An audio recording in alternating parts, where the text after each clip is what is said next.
Hello, everyone. I'm Sam Eckmann of Gold Derby, here with Shawn Levy of Stranger Things, executive producer and director. And Shawn, this entire season is incredible, but one of your episodes in particular, Dear Billy, is really resonating with everyone. Episode 4. What is it like to watch this just take off? What is it like seeing this fan reaction? I mean, I wish I had a more kind of pithy answer to that, but it's been freaking insane. Like, I've made 13 movies, right? And I do my episode 3 and 4 of Stranger Things every year, but I have never, among all those episodes and possibly among all those movies, even the hit movies, I've never quite seen this organic wave of positivity for a specific episode of television and a specific piece of my work. And the way that I'm kind of seeing it in the culture has been kind of astounding and definitely also thrilling. Yeah, it really it's fun to dive a bit more into Max's story specifically, because it's a great piece for her. When did you all figure out that she was going to be such a centerpiece of this season? I think that became clear as soon as we started looking at outlines for season 4, and the only kind of comparison I can come up with is I remember when we got to outline on season 2, it was clear that, oh, okay, it's Will Byers' time. It's time for Noah, because that was the season of the Mind Flayer, and it was just clear, like, okay, we've had this like Ferrari in the garage for a year, and now we're going to show what it can do. As soon as I read the outlines for season 4 and specifically Dear Billy, it was clear that, okay, Sadie Sink, it's time to step up because we know what you're capable of. And now you get to show the world. And so it was really thrilling to kind of unveil the full potential of this amazing young actress. And the whole season does that, but Dear Billy does it perhaps more than any other episode, certainly more than any episode in volume 1. Yeah, and there's what's really nice too is that so much of Stranger Things is very action packed. There's a lot going on, but in Dear Billy, she gets these really beautiful, quiet moments, like when she reads the letter at the grave. What was it like working with her on such a much more subdued moment? Well, I think Sadie and I both early on, we had a sense that this particular episode, Dear Billy, was a chance for both of us to do special work. That if we showed up and if we did our jobs, there was a chance to make something really memorable and really special. And Sadie's a pro. I've always known, people have asked me for 6 years, what's the special sauce of Stranger Things? And I've always said, people talk a lot about genre and 80s and darkness and horror. And I've always known that the actual superpower of the show is its heart and is the combination of the darkness and the warmth. And so an episode like Dear Billy, where you have that sequence in the cemetery where Sadie delivers, that's like a 3-page monologue. And I do a lot of different angles, but I ran multiple cameras and we did not do a lot of takes. And so Sadie showed up ready, certainly off book and fully memorized, but also kind of emotionally charged. So I would go in and I would give her little kind of directorial notes about this sentence here, or maybe your intention with this line, but she was good from take one.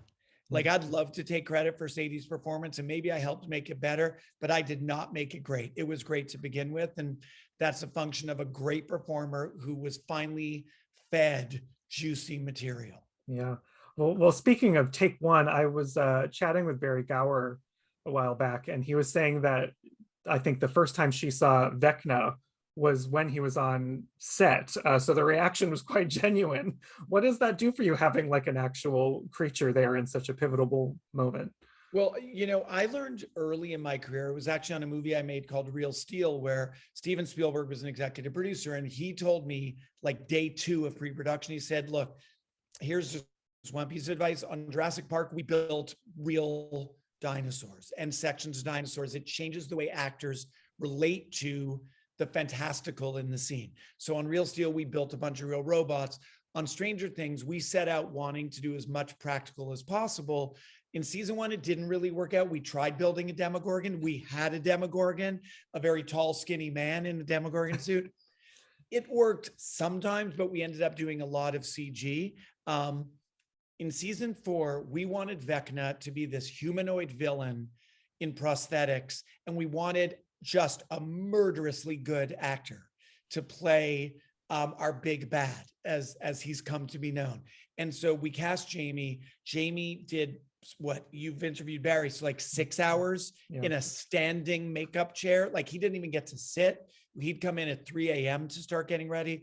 But the benefit is you show up on set and I'm lining up shots on the real villain creature. Sadie's doing scenes with the real villain.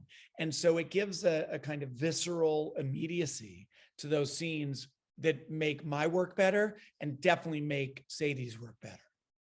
Yeah, and I think, you know, for the viewer, especially with the construction of that scene where she's in Vecna's lair, the cutting between, you know, the real world where they're trying to save her, plus her flashbacks, and then you have the reactions on her face. It's so highly emotional. Like, what is the key to making a scene like that work with that kind of stakes?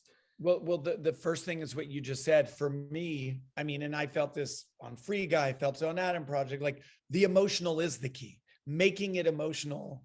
I don't want to direct anything that isn't emotional. So I knew Dear Billy had to be scary. It had to be creepy. It had to be kind of action epic, but it only could be great and memorable if it was emotional. And so for me, bringing that heart in, the way that Sadie plays the scene in the mind lair, the way we tap into 4 seasons of franchise memory with Max and all that she's been through, the way that, you know, frankly, the unsung heroes, look at the work that Caleb and Joe and Gayton are doing back in the cemetery, their panic, their urgency to save their friend as they search through cassette tapes and finally find the fateful Kate Bush one. Everyone brought all of this feeling to the scene, and it combined with the visual spectacle to make something that seems to have landed with audiences. I never in a million years expected it to land. I feel like 50% of my Instagram and Twitter feeds are about Dear Billy. Like I can't escape that episode, but I don't really want to because we put 2 years of work into it, right? With the pandemic, I was shooting in Lithuania and Atlanta in January and February of 2020. And then I had to step away for almost a year.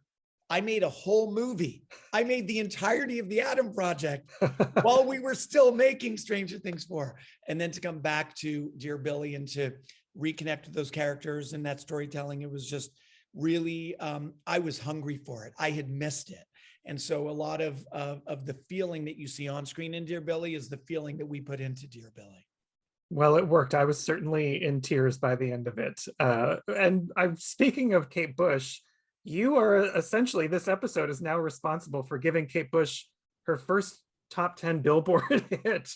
It's bonkers. What has that been like? It's even she is chiming in about it. What is I that know. like? Well, when the Duffers and I read her public note to our show and her humility, her gratitude, like in a million years, you don't expect for an 80s kind of, it was a hit, but it's not like it was, you know, Wake Me Up Before You Go. Like right. This was hardly like mainstream 80s pop mega hit. And so to introduce that song to people who had never heard it before. I mean, I have 4 daughters, ages 11 to 22. They're all listening to Running Up That Hill on repeat. That's nuts to me, but that's just such a great, it's a great thrill, but it's also just a reminder of, wow, this show and the way that this show can touch people and can impact culture is like nothing I've ever experienced in my career, and like very few things I've ever seen as an audience member and fan. Yeah. Well, the journey, I mean, with that song, with the everything in Vecna's lair, it's, you know, it's an example of how this season got a lot darker and more adult for these kids. It skews a lot more towards horror feeling things. Yeah. What was it like taking the tone of the series in that direction? Well, it was definitely no accident. It was intentional. It wasn't strategic. Like we don't sit there thinking about like, what will make people watch it again or more. We just want to challenge ourselves every season. And so last season was kind of the summer popcorn blockbuster. the kids are getting older. The actors are getting older. The Duffers are also massive horror nerds, like encyclopedic nerds of the horror genre. I am less so.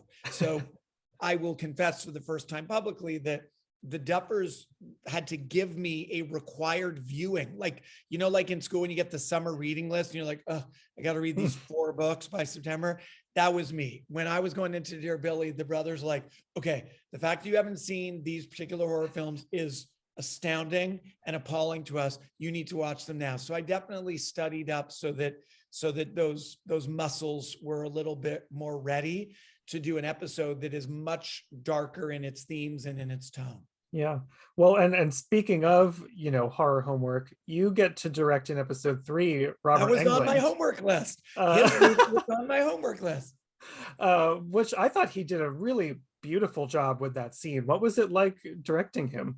Well, I'm glad you say that because, you know, I want to, something that I think doesn't get noted enough is, yeah, we sometimes do 80s cameo stunt casting, but we never do it just for the stunts. We do it if it's good casting. So like Sean Astin is the perfect guy to have played Bob.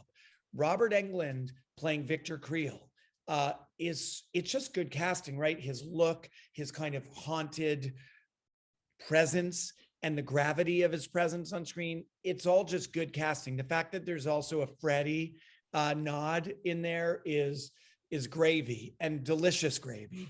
And yes, it definitely inspired me because Nightmare on Elm Street was on my Dufford required viewing list. I will confess that the shot that I use where he's kind of scraping the top of his prison tabletop, that was not written, that was not planned, but I show up and I have Freddy Krueger sitting at a desk. There's no way I'm not going to start with a close-up of his fingers and nod to the 80s classic. Yeah. Well, you have, you know, there's 3 different directing teams essentially on this scene, on this series rather. How do you go about doing things like that, like making your own stamp on an episode while also fitting it into a cohesive whole of the season?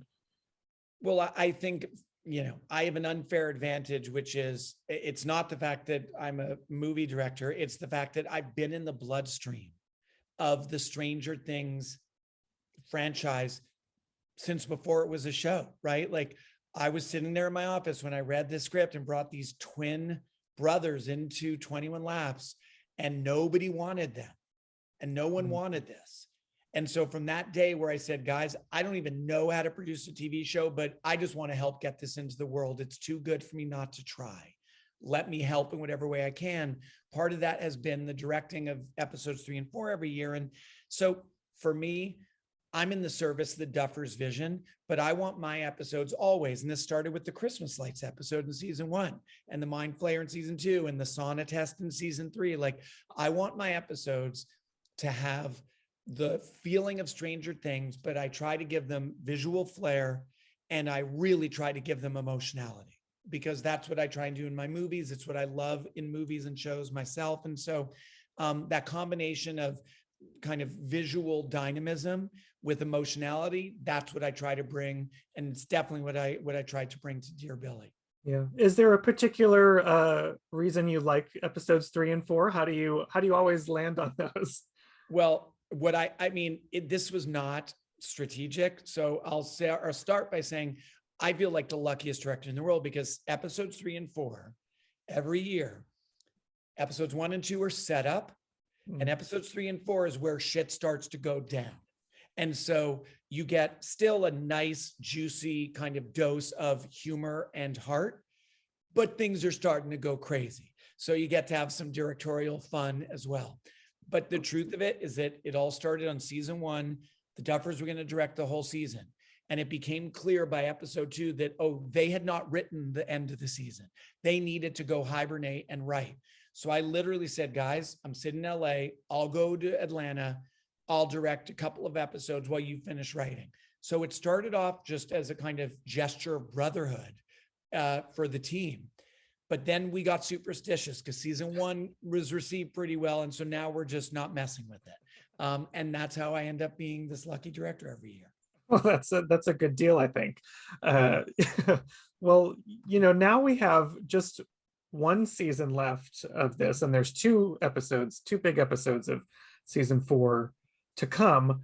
Now that people are sort of chomping at the bit, is it difficult for you to know kind of the secrets and keep that all to yourself until it debuts?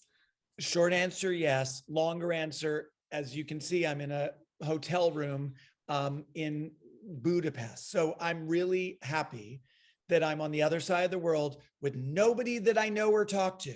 All I do is work during the day because I am a walking time bomb of spoiler risk. And episodes 8 and 9, not to mention season 5, are so kind of jaw-droppingly stunning.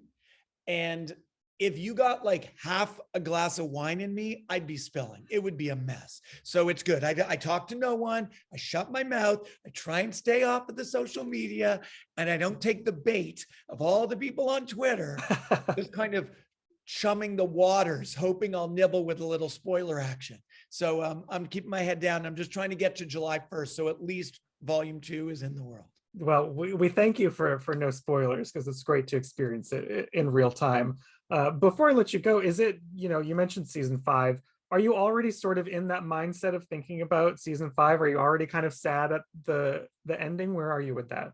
Yeah, I mean, look, we already have a kind of broad bones, broad strokes outline for season 5. We've definitely learned some things in the way season 4 has been received. And I know the Duffers are excited to kind of dive back in with our writers and tweak the outline that was written quite a while ago now. And yeah, when I picture that table read, that first day of shooting, that last day of shooting, knowing that this will be the last time this group of people come together in what has been a utterly unique experience, it's exciting because we have some amazing story to tell, but it's already more than a little bit sad, because just as Stranger Things has been a part of the world in such a memorable and generational way, it's been a part of our lives in a life-changing way. And I know that the Duffers and me and the rest of our team, and certainly the cast members, are already feeling that bittersweet ambivalence about the end of things. Yeah.